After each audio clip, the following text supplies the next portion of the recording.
Why was everyone ignoring her at the briefing table? She sat at the edge, arms folded, her notes untouched in front of her. The room buzzed with low voices and clattering coffee cups, every man shifting in his chair, throwing glances across the map pinned to the wall. But no one met her eyes. It wasn't the first time. It wouldn't be the last. She cleared her throat once quietly. Nothing. Not even a pause in their chatter. She could feel it, the invisible wall around her, like she'd been invited but not welcomed. She pressed her tongue against her molars, forcing herself not to say a word. Then just as the commander tapped the projector remote, she heard it. A joke, soft, sharp, directed at her. "She'll probably get lost before she even takes off," someone muttered. A laugh followed, a whisper not hidden well enough. Her stomach tightened. She stared straight at the glowing map. She wasn't going to let them see her flinch. The commander raised his hand. The room fell into silence. His boots clicked against the floor as he stepped closer. No one expected what came next. "Quiet." His voice was flat, heavy. "You're underestimating the only pilot who volunteered for this." The laughter died. The silence pressed in. Her jaw loosened just a little, but her face remained still, expressionless. Inside, though, the words stung. Not because they doubted her, she was used to that, but because part of her feared they might be right. She stared at the mission map. A river winding through broken hills, red dots marking positions, a single line drawn toward the target, and her call sign written in block letters at the corner. Her throat felt dry. She hadn't told them everything, not yet. The rain started as she walked back to her quarters. Heavy drops drumming against tin roofs, pooling in dirt roads. She let it soak into her jacket, clinging to her hair. She liked it better that way, water washing the noise out of her head. She sat on her bunk, boots muddy, jacket dripping onto the floor. The dim light flickered, buzzing with a faint hum. She pulled out a photograph, creased and worn at the edges. Her brother, younger by 2 years, a crooked smile under a baseball cap, standing on the porch of the house they grew up in. The porch was gone now. So was he. Her thumb brushed over his face. He used to whisper jokes into her ear during family dinners, trying to make her laugh before their father noticed. But the last time she heard his voice, there was no laughter, just a radio transmission cut short. She inhaled, exhaled, pressed the photo back into her pocket. The mission wasn't about proving anyone wrong, it was about him. But she couldn't tell them that, not yet. At dawn, the air smelled of dust and engine fuel. She walked across the tarmac, helmet tucked under her arm. A few soldiers leaned on crates, watching her. Their smirks were subtle but sharp enough. "Don't crash, sweetheart," one of them muttered. Another laughed under his breath. She kept walking, one step after another. She wasn't going to give them the satisfaction. Her helicopter stood waiting. The matte black paint swallowed the early light, its rotors still, its body silent. She reached up, running her gloved hand along the frame. It always felt like touching something alive. She climbed inside. The cockpit was tight, smelling faintly of oil and metal. She flicked switches one by one. The panels lit up. Her breathing slowed as the machine came alive beneath her hands. Here no one could whisper, no one could laugh. Here it was only her. The rotors began to turn, slicing through the dawn air. Her headset crackled. A voice fed through. "Blackbird copy." "Copy," she answered, voice steady. "You're clear for takeoff." She pushed the throttle. The ground trembled. The machine lifted, rising above the base. She could see them looking up, tiny figures squinting against the rotor wash. Her chest tightened, but not from nerves, from something else, something heavier. As the horizon stretched out, she whispered under her breath, not into the mic, not for anyone else. "This is for you." The valley stretched wide, scarred with broken earth and scattered trees. The radio buzzed with coordinates, voices overlapping, clipped with urgency. She followed the river, eyes sweeping the terrain, every shadow a threat. She remembered her brother's last message, static, his voice breaking in and out. "They're surrounding us, just hold," then nothing. That silence had never left her.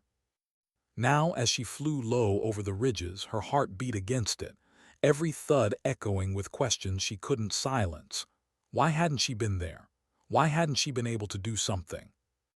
Her co-pilot shifted beside her, clearing his throat. He was young, nervous. His hands fidgeted over the controls he wasn't using. "You okay?" he asked, voice cracking slightly. She didn't look at him, focus on the map. "Right, yeah, map." He tried to laugh, but it fell flat. For a moment, she almost envied him, still able to break tension with a nervous chuckle. She couldn't remember the last time she'd laughed without forcing it. The radio crackled again. Ground team's voices came through, uneasy, clipped. They were moving into position. She adjusted her path, steady, precise. The weather shifted. Clouds pressed lower, winds tugging at the rotors. She tightened her grip. Every gust felt personal, like the world itself testing her. "Altitude stable," her co-pilot muttered, trying to sound useful. She didn't answer. Her mind was elsewhere, back on the porch, back to the sound of her brother's laugh and the silence that followed. She blinked hard, focus. This wasn't about memory, this was about now. Hours blurred into tension. They reached the insertion point. The ground team prepared to disembark, their faces hard under night vision lenses. She hovered, steady despite the shifting winds. One of them, a sergeant, caught her eye through the open hatch, just for a moment. His face was lined, his jaw clenched. He nodded once. Respectful, grateful. It was the first nod she'd received all week. She swallowed, her throat felt tight. The men jumped, boots hitting dirt. Their figures melted into the darkness. Her rotors chopped the air, waiting, every second stretching longer. Then gunfire, distant but sharp, her co-pilot stiffened. "They're under fire." Her chest clenched. The radio erupted with shouts, orders, overlapping chaos. She couldn't see them, couldn't reach them. Just voices tangled with gunshots. "Blackbird, hold position." She gritted her teeth, held. Every nerve in her body screamed to do more, but she held. Then came a sound she hadn't expected. A voice, broken, desperate, calling through the static. It was almost the same tone, almost the same pitch. It wasn't him, it couldn't be, but it sounded like him. Her breath caught. She leaned forward, headset pressing tight. The voice cut in and out, lost in gunfire. She couldn't make out the words, but the rhythm, the cadence, it was like hearing a ghost. Her pulse pounded. Her fingers trembled against the controls. Her co-pilot turned to her. "Ma'am, you okay?" She didn't answer, she couldn't. Because in that moment, she wasn't sure if she was hearing the living or the dead. The ground team's call came through again, urgent. They needed immediate extraction. She jerked the controls, guiding the bird lower, rotors howling against the valley walls. Her co-pilot shouted something, but she barely heard it. All she could hear was that voice, echoing, familiar, impossible. She set down hard, dirt blasting upward. The team rushed aboard, dragging one of their own. Blood soaked his uniform. His face pale, breath ragged. "Go, go," someone screamed. She pulled them into the sky. The machine strained, heavy with bodies, heavy with urgency. Shouts filled the cabin. Hands pressed against wounds. Orders fired back and forth. But her mind was elsewhere, fixed on the echo of a voice that shouldn't exist. Her brother's voice. She stared straight ahead, the horizon a blur. And in that silence between rotor beats, one thought carved itself into her chest. What if he wasn't gone? What if he wasn't gone? The thought wouldn't leave her. Not as the helicopter bucked against the wind. Not as the cabin behind her filled with groans and hurried hands pressing down on wounds. Not even as her co-pilot barked out headings and coordinates. She flew like a ghost, eyes fixed, body tense, movements automatic. But inside something was unraveling. Her brother was dead, she knew that. She had held the folded flag. She had watched her mother break down in silence. She had listened to the words, "killed in action." She had read the official report, though every line blurred together. So why had the voice sounded like him? The headset buzzed again. Another transmission. Broken, jagged. Her stomach flipped. It wasn't the same voice, but it carried the same weight. The same timbre, like someone tugging at a thread she thought she'd buried years ago. "Stay with us," someone shouted behind her. "He's fatting, hold pressure." Her focus snapped back. The soldier they'd pulled in, his breath shallow, skin pale, his hand twitched weakly against the floor. She stole a glance through the rearview mirror. His eyes opened for a fraction of a second, unfocused, searching. Then closed again. She gripped the controls tighter. Her knuckles whitened beneath her gloves. The bird wavered, tilted slightly. "Altitude correction," her co-pilot hissed. She adjusted, breath steady or trying to be. Her headset crackled. Command's voice cut through, calm, detached.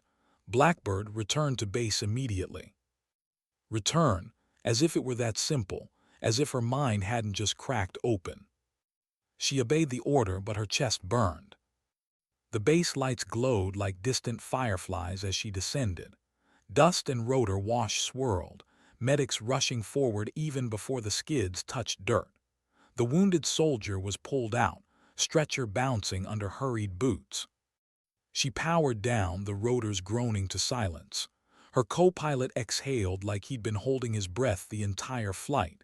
He shot her a quick look, hesitant, uncertain, then climbed out without a word. She stayed. Her hands remained on the controls long after they stopped humming. Her helmet pressed against her forehead, heavy. She tried to breathe, but each inhale came with a question. "If the dead can't speak, then what did I hear?" She unbuckled slowly, sliding out of the cockpit. The ground was cool beneath her boots. She tugged her helmet off, letting the night air hit her face. It smelled like fuel, like rain-soaked dirt, like something raw. Someone called her name. She didn't answer, she just kept walking. Later, she sat alone on a bench outside the infirmary. The sky above was dark, stars barely piercing through low clouds. Her jacket clung damp against her shoulders, the air colder now. She rubbed her hands together, feeling the faint tremor still in her fingers. The door swung open. A medic stepped out, tired eyes, gloves stained. He paused when he saw her. "He'll live," the medic said. She nodded once. Relief should have come with that news, but it didn't. It only deepened the ache, because survival meant he would carry memories back, memories of what he'd heard, of what he'd said. "Did he speak?" she asked, voice lower than she intended. The medic frowned. "Barely, some nonsense. People in shock say all kinds of things." She didn't push. She didn't need to. She already knew what she'd heard. The next morning, briefing came early. She sat at the same table, maps spread, tension thicker. This time no one whispered jokes. No one dared. But their silence wasn't respect. It was doubt. She could feel it pressing against her. Command spoke about supply lines, threats, intelligence gathered. His words echoed in her ears but didn't land. All she could think of was that broken transmission, the one that pulled her chest inside out. When the meeting ended, the commander's boots carried him straight to her. He leaned close, voice low enough for only her. "You were distracted yesterday." She met his gaze, firm, unflinching. "Yes, sir." "Don't let it happen again." His tone wasn't cruel. It was sharp, precise, like a blade warning of its edge. Then he walked away. She sat for a moment longer, staring at the map. Her brother's face flickered in her mind. The porch, the laugh, the silence. And now the voice. She whispered under her breath, "What are you trying to tell me?" That night she dreamed of the river valley, but it wasn't empty. It was filled with whispers, dozens of voices overlapping, none clear, all pulling at her. She stood in the middle, searching for his. Then she saw him, not as he'd looked in the photograph, but as he'd been the last time she saw him, in uniform, mud on his boots. eyes bright despite the weight on his shoulders. "Don't stop," he said. His lips didn't move, but she heard it. "Don't stop until you know." She woke with her throat dry, hands shaking. The barracks were silent, everyone else asleep. She stared at the ceiling, chest rising and falling too fast. She pressed her palms against her face. The dream had felt like more than memory, more than grief. It had felt like instruction. By the third day, she found herself back in the air. Another mission, another valley. The headset buzzed with coordinates, with clipped commands. Her co-pilot spoke less now, as if he'd learned she wasn't one for small talk. The machine thudded steady beneath her. The landscape stretched below, fractured earth, scattered fire trails, ruins swallowed by green. And then it came again. Static, a broken transmission. But this time it wasn't distant. It wasn't a ghost at the edge of hearing. It was sharp, clear, a voice carried on a channel that wasn't supposed to be open. Her heart stopped, her brother's voice. "Hold position, don't move." She gasped, hands tightening on the controls. Her co-pilot looked at her, startled. What is it?" She didn't answer, couldn't. Her pulse roared too loud in her ears. The voice came again, clipped. "Not safe here, move east." Her eyes darted to the terrain. East meant ridges, cover, safer ground. West was their planned route. Her co-pilot frowned. "We stick to orders." She hesitated. The machine vibrated beneath her, the air shifting. The choice felt heavier than steel. Was she hearing her brother, or was grief twisting static into something else? Her breath hitched. The voice repeated, sharper this time. "East now." Her fingers moved before her mind caught up. She banked the bird east, rotors straining, body tilting. The radio erupted. Command demanding answers, voices overlapping, her co-pilot swearing under his breath. And then explosions, to the west, their original route swallowed in fire and dust. Her chest seized. If she had stayed the course, they would have been torn apart. Her co-pilot's face went pale. How did you know?" She didn't answer, couldn't. Because the truth sounded impossible. They landed hours later, safe but shaken. The ground crews met them with confusion, half admiration, half suspicion. How had she diverted without orders? How had she known? She walked away from the questions, from the stares, from the commander's eyes narrowing as he studied her across the tarmac. She found herself at the edge of the base, where the fences cut into hills. The night stretched wide, the silence pressed hard. She closed her eyes. She whispered into the dark. "If you're out there, if you're alive, I'll find you." The wind carried nothing back, just emptiness. But for the first time in years, her chest felt something she hadn't let in. Hope. Why did hope feel heavier than grief?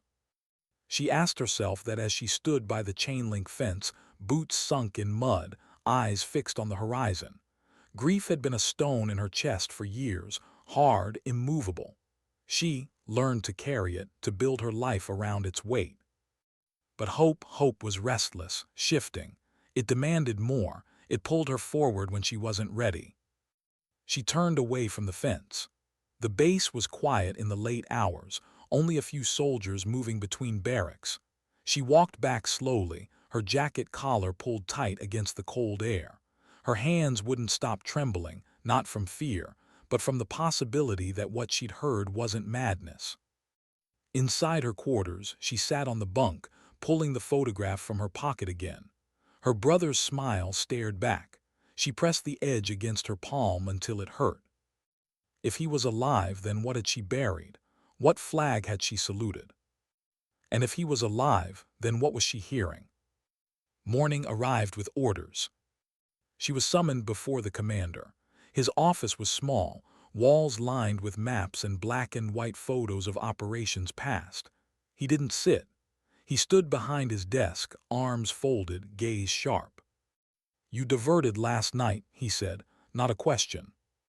She stood at attention, face still. "Yes, sir." "You ignored orders." "Yes, sir."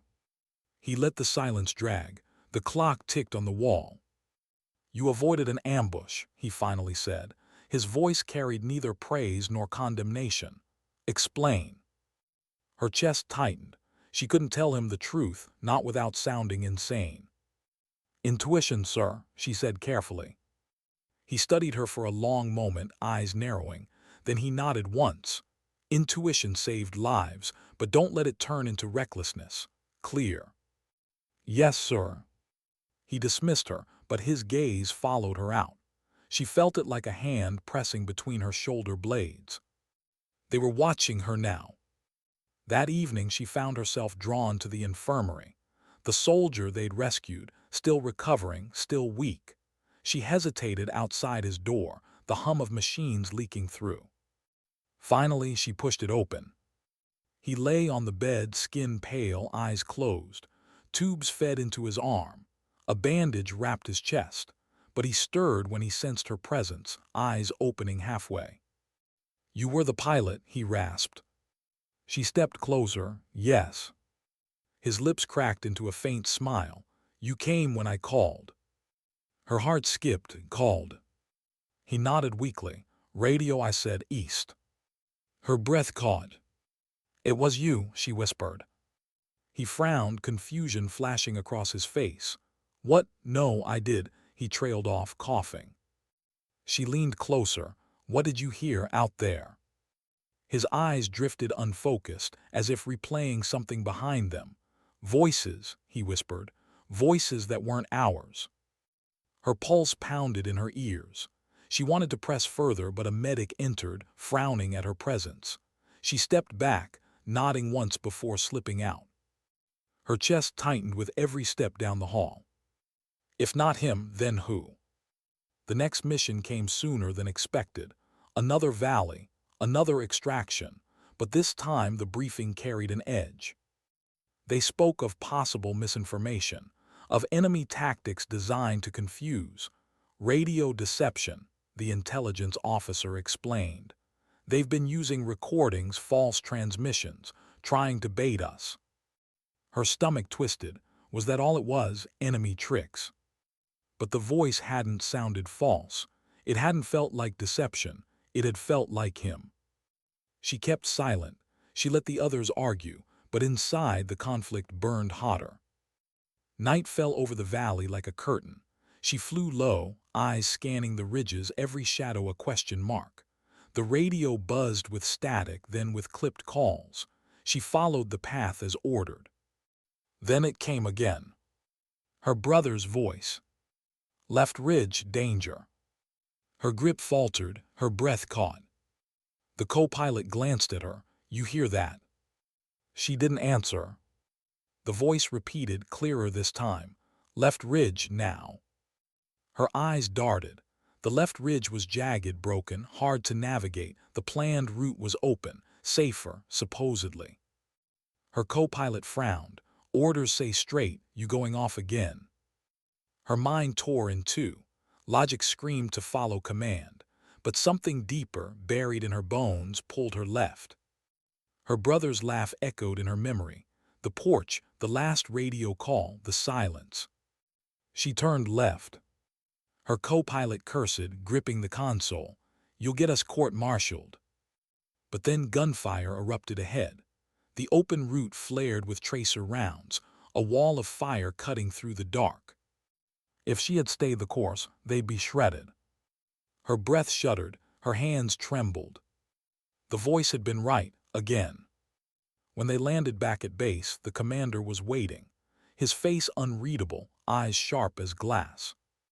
"You disobeyed twice now," he said. She stood rigid. "Yes, sir." "You saved them twice." The words cut deeper than reprimand. He stepped closer, lowering his voice. "What aren't you telling me?" Her throat tightened. For a moment she wanted to spill everything, the voice, the hope, the madness clawing at her ribs. But she couldn't. "Nothing, sir." He studied her a moment longer, then nodded slowly. "You're dismissed." But as she walked away, she felt it again. His gaze heavy, questioning. They didn't trust her, and worse, she didn't trust herself. That night she couldn't sleep. She walked the perimeter, boots crunching gravel, moonlight cutting sharp angles across the base. The air was cold, carrying scents of earth and oil. She found herself back at the fence. Beyond it, shadows stretched long, hills blending into sky. She closed her eyes. "Talk to me," she whispered. Silence.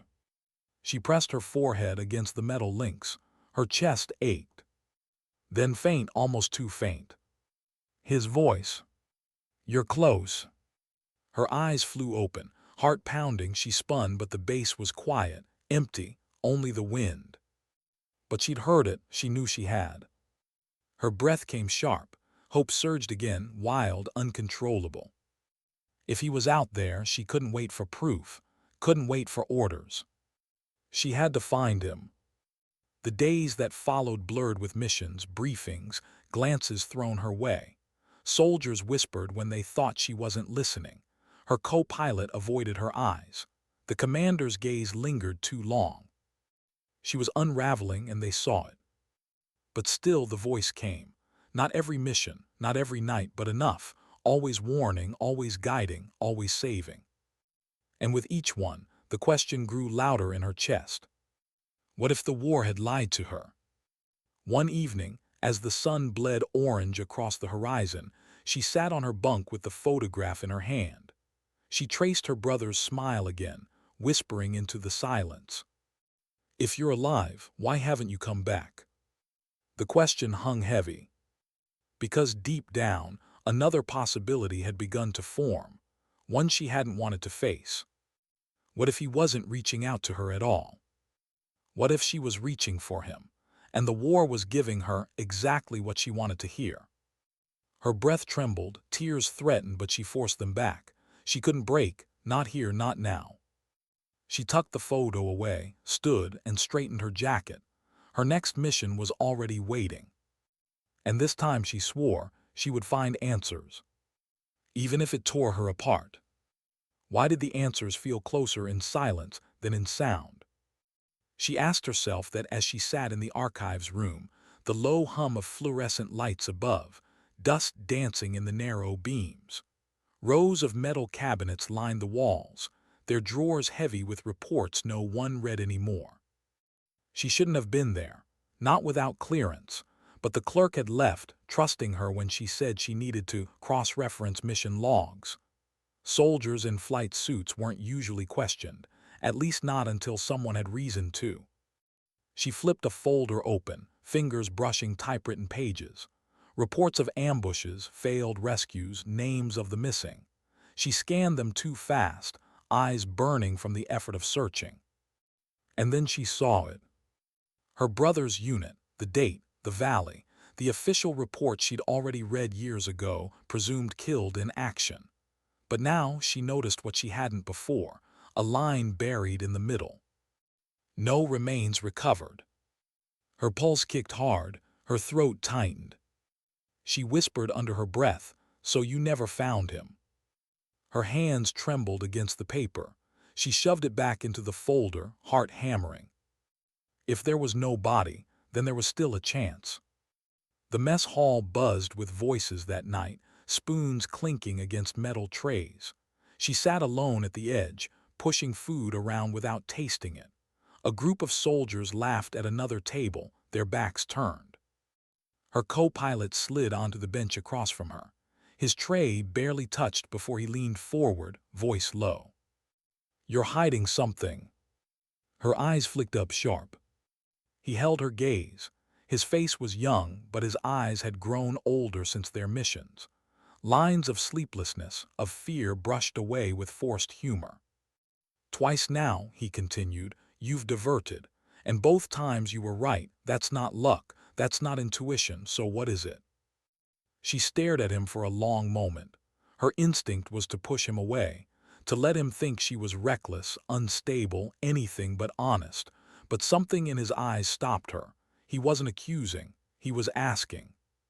She leaned forward, voice low enough that no one else could hear. "I hear someone, a voice." His brow furrowed. "Enemy tricks." She shook her head. "No, this is different." He hesitated, then whose voice?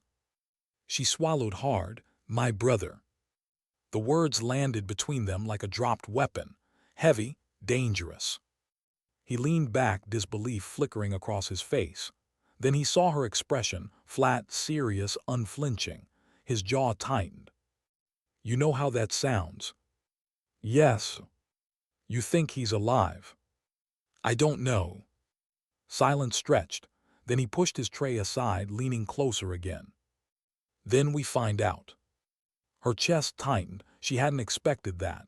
She'd expected dismissal, laughter, maybe pity, but not this. She nodded once. And for the first time, she wasn't alone. Their investigation began in shadows, not with loud questions but with careful ones, not with reports requested but with reports quietly copied. Her co-pilot, she learned his name was Lewis, though she'd avoided using it until now, had a knack for slipping into places unnoticed. A supply closet, a radio log room, even the infirmary records. He carried a nervous smile while others assumed he was lost.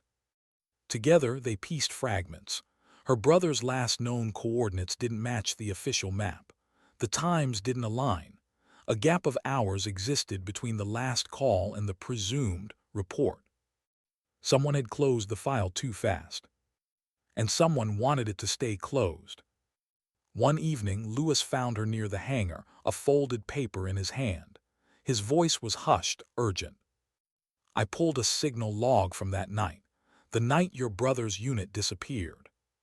Her stomach clenched, and he handed it to her. She unfolded it under the weak yellow light. Numbers, frequencies, timestamps. One stood out.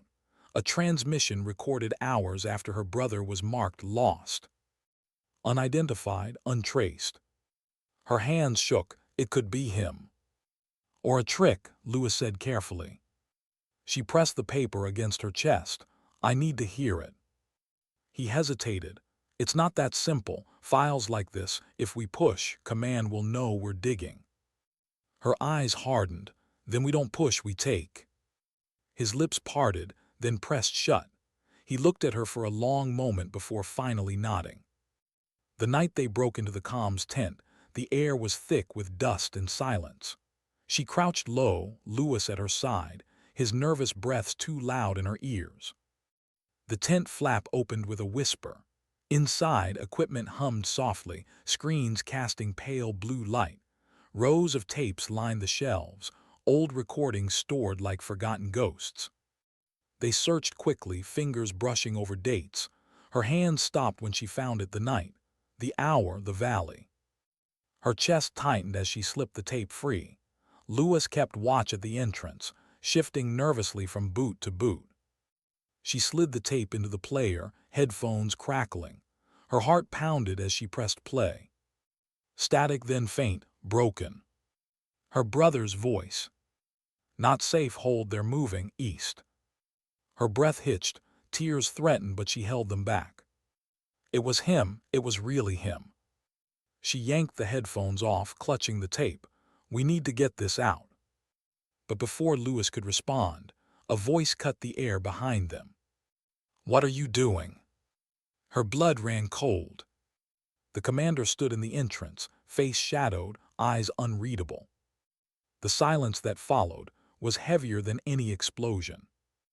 Lewis stiffened, words stumbling out. Sir, we. The commander raised a hand. Quiet.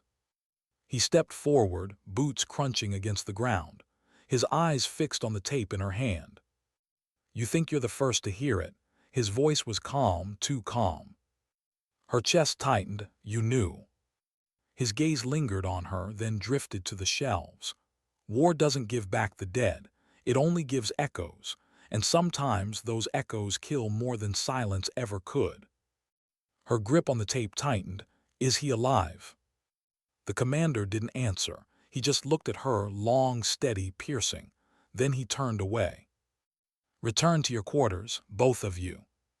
She didn't move. Couldn't. Her chest ached with rage, with hope, with confusion tearing her apart. The commander paused at the tent flap. This is the last time I'll let it go. Next time you'll answer for it. Then he was gone. The hum of the machines filled the silence. Lewis swallowed hard. He knows more than he's saying. She pressed the tape against her chest. Her hands trembled, but her voice was steady. Then we keep digging. Sleep didn't come that night. She lay awake, staring at the ceiling, the tape hidden under her pillow. Her brother's voice echoed in her head, real, alive, warning her still. But the commander's words cut deeper. War doesn't give back the dead. She closed her eyes. Her throat tightened. If her brother was alive, he was out there alone, lost, forgotten. If he wasn't, then why was she hearing him? Either way, she couldn't stop now. The truth was out there, and she would find it, no matter what it cost. Why do some truths burn hotter the more you hide them? She asked herself that as dawn stretched pale light across the camp. Soldiers shuffled past her, half awake, carrying rifles slung over shoulders. Engines coughed in the distance. Life went on, indifferent to what she carried inside her chest. The tape, the voice, the commander's silence. She hadn't slept. Lewis hadn't either. She could see it in his bloodshot eyes when they crossed paths at the hangar. He gave a subtle nod. The tape was still safe, for now. But safe wasn't enough. That night in the comms tent replayed in her mind over and over. The sound of her brother's broken words, the commander's calm threat, and the unbearable in-between, the possibility. She needed answers, and the tape wasn't just proof, it was a map. They met in the quietest place they could find, the fuel yard, where the stench kept most people away. Lewis unrolled a crumpled map across an empty drum. I traced the signal coordinates. If he was moving east like the tape says, he would have crossed here. His finger jabbed at a narrow valley carved between jagged ridges, about 30 miles out. Her throat tightened. 30 miles, close enough to feel real. But then Lewis added, that area, it's red-lined. No fly, no patrol, off limits. Why? Too many ambushes, too many losses. Command doesn't send people there anymore. Her eyes fixed on the valley, empty, silent, forgotten. Which made it the perfect place to vanish. She whispered almost to herself, then that's where we go.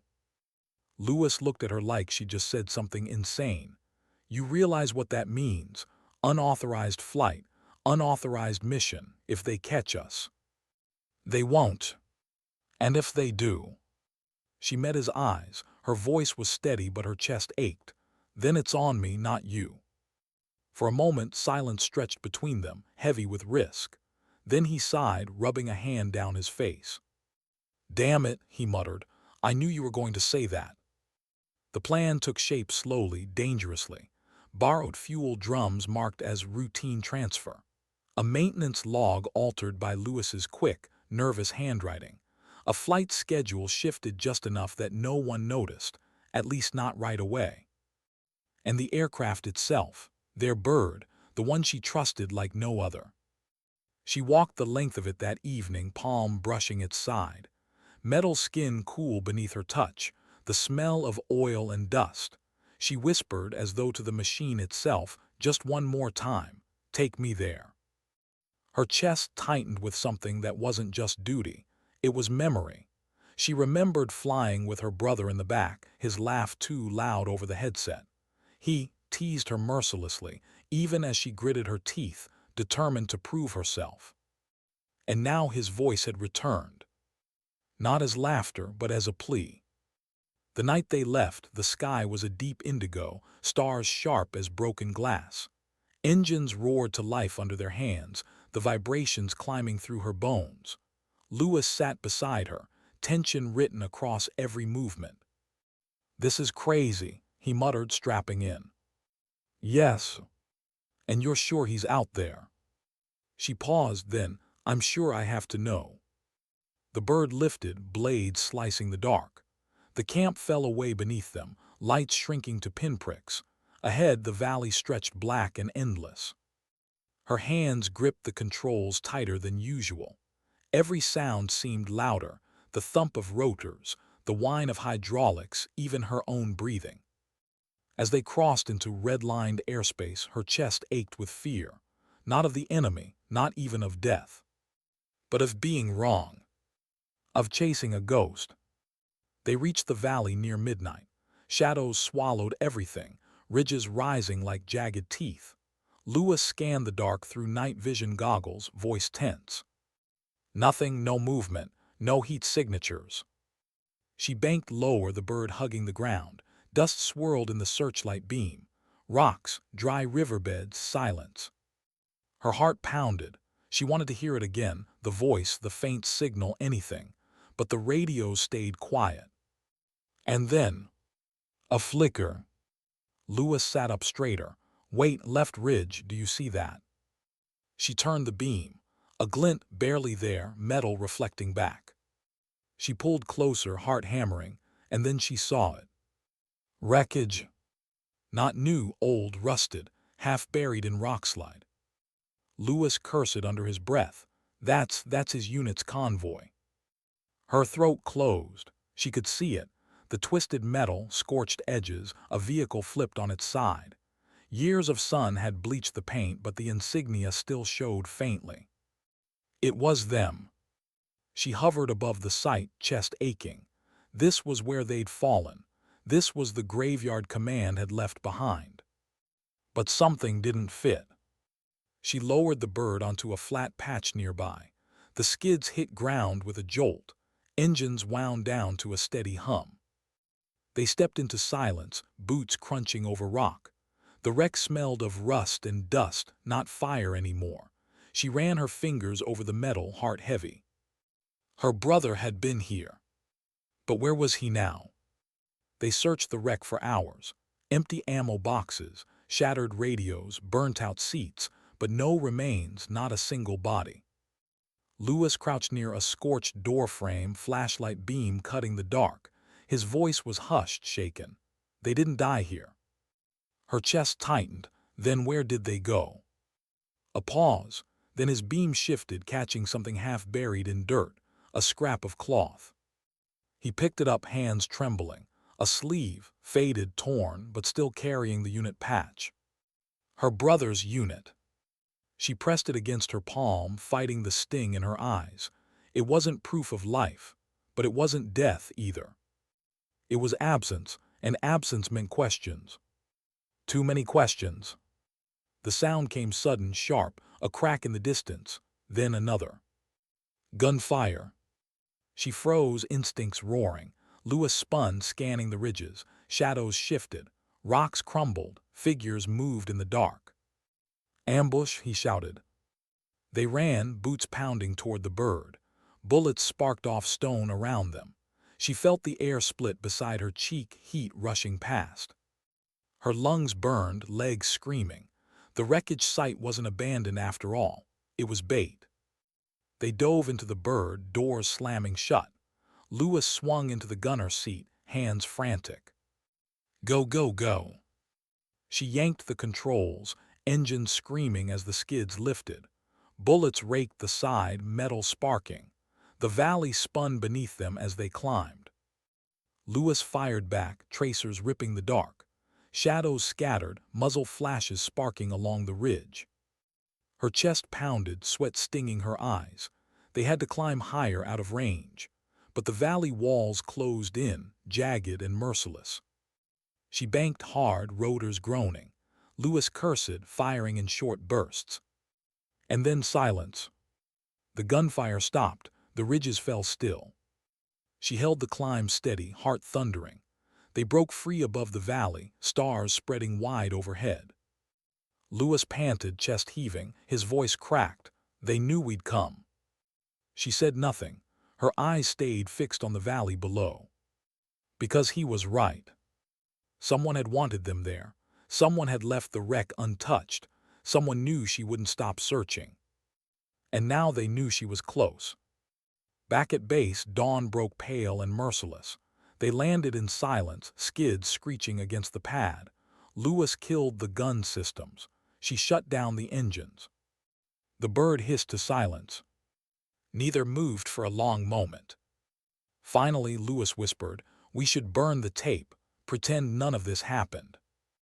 Her fingers gripped the controls. No. He turned to her, voice fierce.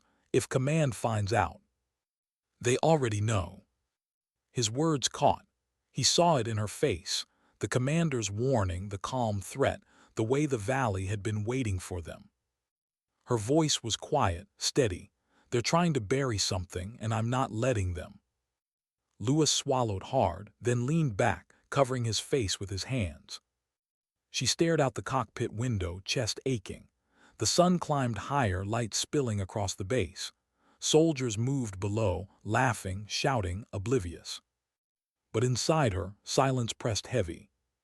Her brother's voice, the wreck, the ambush. Every answer only sharpened the question. And the question burned. If he wasn't in that graveyard, then where was he? Why did silence in the hall feel louder than battlefield gunfire? She noticed it first in the way people looked at her. Not openly, not long, just quick glances that carried weight. Whispers that cut off when she walked past, boots shifting, eyes dropping. It was subtle, but it grew each day. Someone had spoken. Someone had seen the unauthorized flight. Or worse, the commander had told them to watch. She kept her face still, her steps measured.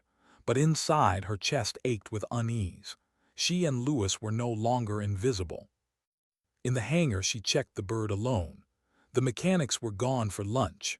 She ran her palm along the rotor, eyes sharp for anything out of place. And then she saw it.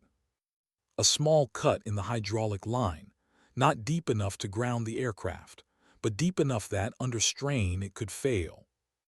Her breath caught, her hand lingered on the tier. It wasn't wear, it was an accident. It was a message. She stepped back, heart hammering. Someone wanted her grounded or dead. And they'd made it look like a crack in the system. That night, Lewis found her in the wrecked tent, sitting alone with an untouched cup of coffee. He dropped into the chair across from her, face tense. "You've noticed it too." She didn't answer. The way they look at us, the questions. I heard someone asking about flight logs, our names came up. Her eyes lifted. Then we don't have long. He leaned in, voice low. We should stop before this swallows us whole. For a moment she almost agreed. The weight of it pressed heavy, the tape, the wreck, the ambush, the commander's warning, the cut hydraulic line. But then her brother's voice echoed in her head, broken, pleading, alive. She whispered, more to herself than to Lewis, I can't stop. His jaw tightened. He looked at her for a long moment, then finally sighed. Then I guess I'm not stopping either. The next lead came not from reports, but from a man. She noticed him at the edge of the mess hall, older, shoulders hunched, eating slow like every bite carried memory. She'd seen him before, quiet, always alone. That night as she left, he caught her eye, a nod, subtle, a summons. She followed him outside, where the night air was cool, dust drifting under the floodlights. He lit a cigarette, exhaling slow. His voice was gravel, worn by years. You're the one asking questions. Her body stiffened. She didn't answer. He gave a small, humorless smile. Relax, I'm not here to stop you, just to warn you. About what? He took another drag, eyes narrowing. About chasing ghosts. I had a brother too, lost him in the mountains. I chased his shadow until it nearly killed me. Her throat tightened, and I learned something. He flicked ash onto the ground. Command doesn't care about closure. They care about control. If a truth threatens that control, it doesn't matter if it's right. She swallowed hard. You're saying he's alive. The man's eyes met hers. Pain flickered there, but so did a strange, quiet certainty.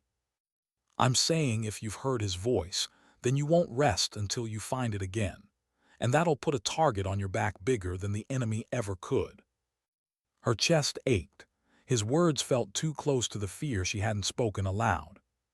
She whispered, why tell me this? He looked away, smoke curling from his lips. Because once I wished someone had warned me. Then he walked off, fading into the dark, leaving only the smell of smoke behind. The warning rang in her head for days. And yet the next clue found her anyway. Lewis came running one evening, a folded paper clutched tight. He ducked into her quarters, breathless, eyes wide. "You need to see this." He spread it on the desk. A report, marked classified. A supply convoy routed near the valley months after her brother's unit vanished. The cargo listed rations, ammunition, but the note at the bottom froze her. Secondary drop, human transport, destination undisclosed. Her chest seized. "Prisoners," Lewis said, his voice shook. "It has to be survivors." Her hand trembled against the paper. This was it, proof. They hadn't all died, some had been taken, moved, hidden. And if her brother had been one of them? She pressed her fist against her mouth, fighting the rush of hope and rage. "Where?" she whispered. Lewis shook his head. "No location, just a code. Black Echo. I don't know what it means." She stared at the words. Black Echo, ominous, hollow. But not meaningless. It was a trail. The walls closed in after that. Orders changed suddenly. She was grounded from flying, told her fatigue required rest. Lewis was reassigned to inventory, a thin excuse to keep him away from her. The commander's eyes followed her more openly now, sharp, measuring. She knew what it meant. They suspected. They wanted her contained. But she also knew something else. If they were trying this hard to stop her, then she was close. Too close. That night she sat alone on the barrack steps, moonlight cold on her face. The base was quiet, only the distant hum of generators breaking the silence. She thought of her brother, of the way he'd always pulled her into his orbit, even when she resisted, of the jokes he whispered in briefings, trying to crack her focus, of the way his hand had steadied hers the first time she fired a rifle, when the recoil had scared her more than she'd admit. He'd been more than a brother. He'd been the reason she believed she could survive this life at all. And now, the reason she couldn't let go. Her chest ached with the weight of it. She whispered into the night as though he might hear, "I'm still coming." And for a moment, in the silence, she thought she heard him again. Not words, not clear, just a presence. Enough to keep her from breaking. The next morning, she made her choice. She found Lewis in the supply bay, sorting crates with tired eyes. He looked up, wary. "We can't stop here," she said. He didn't answer at first. Then he set the clipboard down, rubbing his temples. "You're talking about running this off the books again." "Yes." "You realize last time nearly got us killed. This time we know where to look." She slid the report across the crate. His eyes scanned it again, jaw tight. "Black Echo," he muttered. She nodded. "Whatever it is, it's bigger than a valley, bigger than a wreck, and if he's alive, that's where they took him." He closed his eyes, exhaling slow. Finally, he looked at her, a bitter smile tugging at his lips. "You're going to drag me to hell with you, aren't you?" Her throat tightened. "Not if you don't want to come." Silence stretched. Then he shook his head, almost laughing. "Yeah, well, hell's quieter with company." That night they planned again. Not reckless this time, not rushed. They studied the maps, cross-referenced convoys, marked hidden routes. The pattern pointed to one thing, a facility off the grid, deep in the mountains north. Black Echo. And as they traced the path, her chest ached with something she hadn't felt in years. Not just grief, not just rage, but hope. Dangerous, fragile, burning. The kind of hope that could shatter her completely or set her free. Sleep didn't come easy. She lay awake, staring at the dark ceiling, the sound of Lewis packing faintly down the hall. Tomorrow they would risk everything, careers, lives, what little trust they still had in command. But tonight, in the silence, she allowed herself one thought. If her brother was alive, if he'd survived years of silence, of capture, of being erased, then she would find him. And if he was, then at least she'd know. At least she'd finally lay him to rest. Her eyes burned as she whispered to herself, "One way or another, this ends." The night pressed quiet around her, and somewhere in that quiet, the faintest echo seemed to answer. Not words, not clear. Just a promise. Why did leaving feel more dangerous than staying? The thought struck her as she and Lewis prepared in silence, the bass around them buzzing with the usual rhythm of duty. Trucks rumbled, boots stomped, laughter carried from the mess hall. To anyone watching, nothing was wrong, but beneath the surface, everything had shifted. They weren't part of the rhythm anymore. They were cutting against it. She checked her pack one last time: water, rations, maps, a folded scrap of the convoy report. At the very bottom, tucked so no one else would see, the tape. Her brother's voice. Lewis entered quietly, shutting the door behind him. His eyes flicked to her pack, then back to her. "You're sure about this?" Her throat tightened, but she nodded. "If we stop now, we'll never know." He gave a dry laugh. "And if we go, we might not live to tell it. Then at least we'll know why." His smile faded. For a moment, neither spoke. Then he slung his pack over his shoulder, muttering, "Guess that's the kind of suicide pact I signed up for." They slipped out under cover of dusk, blending with a supply crew headed for the outer checkpoint. No one questioned them, just two more bodies in the flow. At the gate, the guards barely glanced before waving the convoy through. Once outside the wire, the world changed. The hum of the bass faded, swallowed by the vast silence of mountains and dust. The air was colder, sharper. They broke off the road after a few miles, slipping into a dry riverbed that carved into the hills. Rocks scraped under their boots.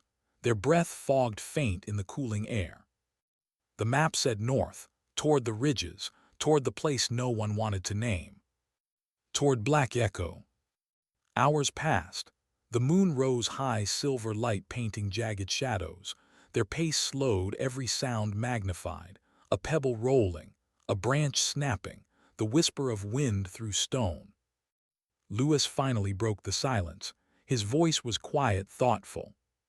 "You ever think about what happens if we actually find him?"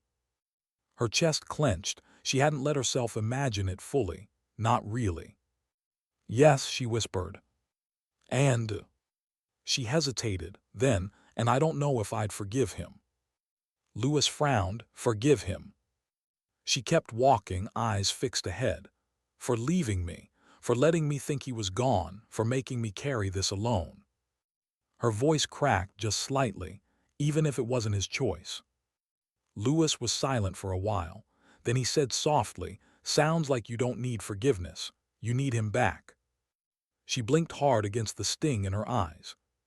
"Yeah," she murmured, "I do." Near midnight, they stopped on a ridge overlooking a valley. In the distance, faint lights glowed where no lights should be. Not a village, not a campfire, too steady, too deliberate. Lewis crouched low, pulling out binoculars. His breath caught. "There it is." She took them, lifting them to her eyes. The facility was half hidden against the rock, low, angular buildings, a fence faintly visible in the moonlight. Guard towers at the corners, vehicles parked in neat rows. Her chest pounded. This was it, Black Echo. The place they weren't meant to know about. The place her brother might be. She lowered the binoculars, staring at the lights, at the impossible proof. Lewis whispered, "Now what?" Her grip tightened. "We get closer." The descent was slow, deliberate, every step placed with care. The closer they came, the more real it felt. The faint buzz of generators carried on the air. Shadows moved along the fence line, guards walking in rhythm. They stopped in the scrub a few hundred meters out, crouched low. Lewis exhaled slowly. "No way two of us can get in there." "We don't need to, we just need proof." He gave her a sidelong glance. "Proof for who? You think Command's going to thank us for this?" She shook her head. "Not for them, for me." Her voice softened, breaking slightly. "For him." Lewis studied her for a long moment. Then he pulled a small camera from his pack. "Then let's get you proof." They spent the next hour watching, waiting, recording patterns. Guards rotated every 30 minutes. A truck rolled out at one point, headlights cutting across the dark. She caught glimpses of faces inside, blank, tired, unaware of what they were part of. And then she saw them. Figures being moved between buildings, shackled, heads down. Her heart stopped. Even from this distance, she knew, prisoners. She raised the binoculars, hands trembling, too far to see faces, too far to know for certain, but her chest told her what her eyes couldn't. Her brother could be among them. Alive. Her throat closed. She almost whispered his name but bit it back, teeth cutting into her lip. Lewis's hand touched her arm, grounding her. His voice was steady, low. "We have enough, let's pull back." She lowered the binoculars slowly, breath shuddering. But even as she nodded, a noise broke the night. A snap behind them. They froze. Another snap, closer. Lewis's eyes widened. "We're not alone." Before she could react, voices cut through the dark. Harsh, foreign, orders barked. Shadows rose from the scrub, guns glinting. They'd been found. The firefight erupted fast, brutal. Bullets tore through the brush, sparks flying.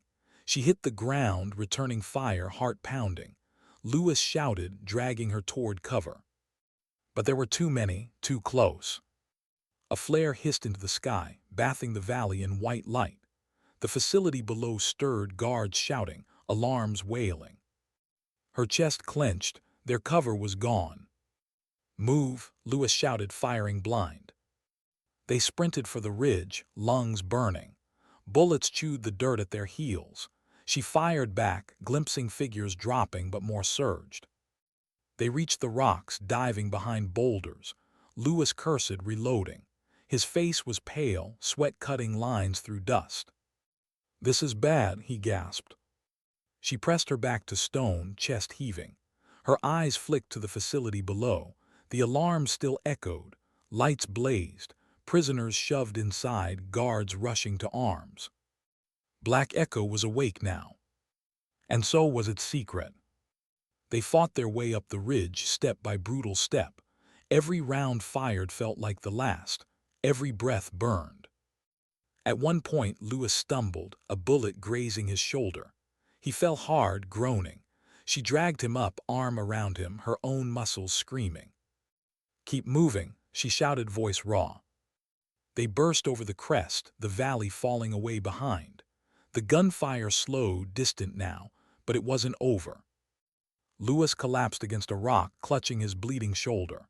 His face was pale, lips tight with pain.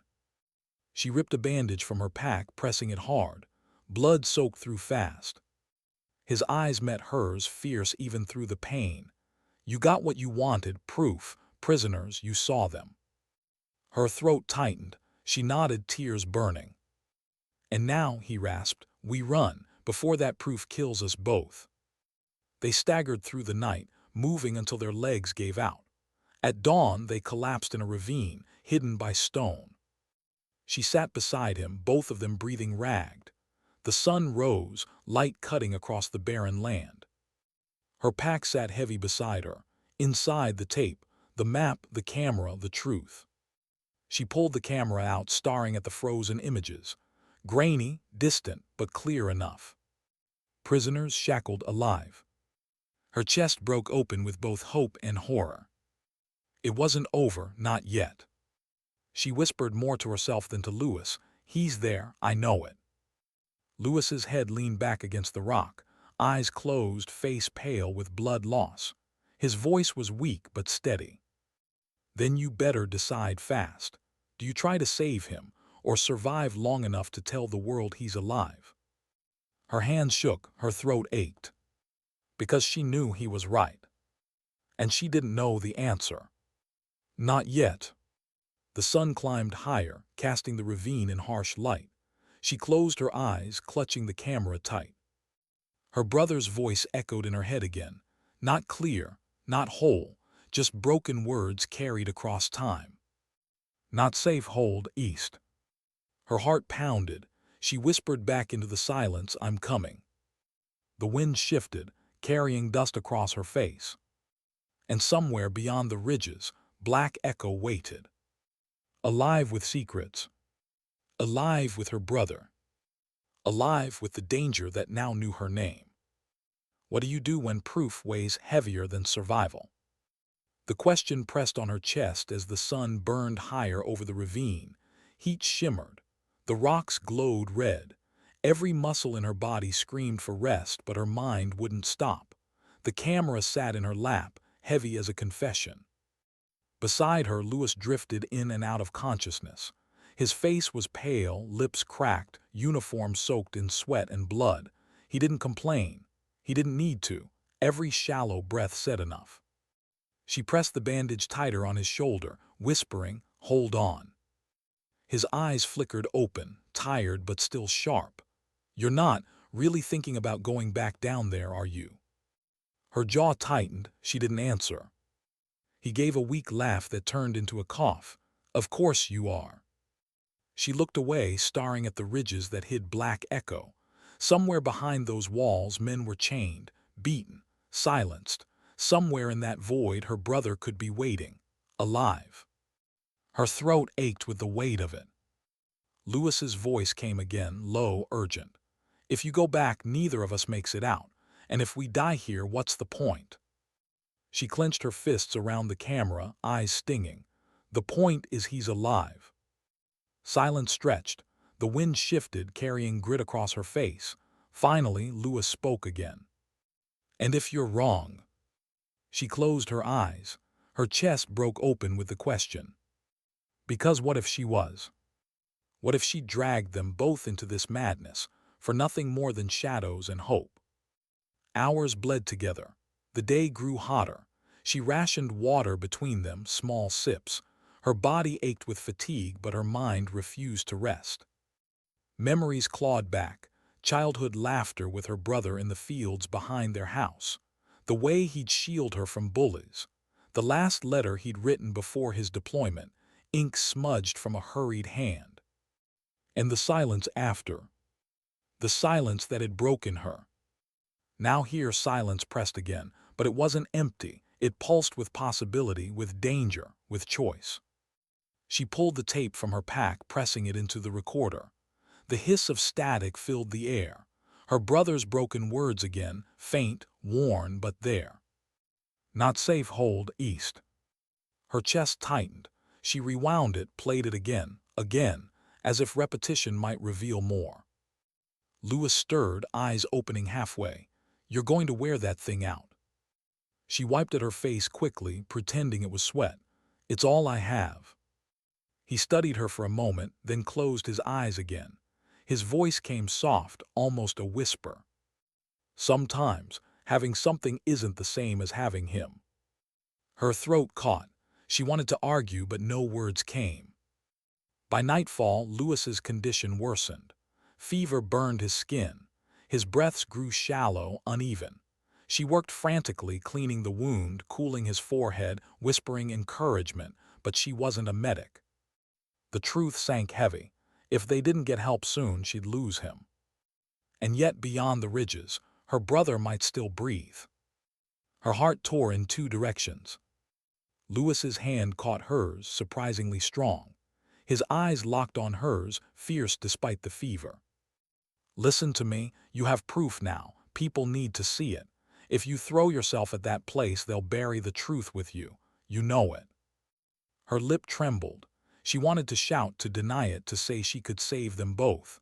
But the words died in her throat. Because he was right.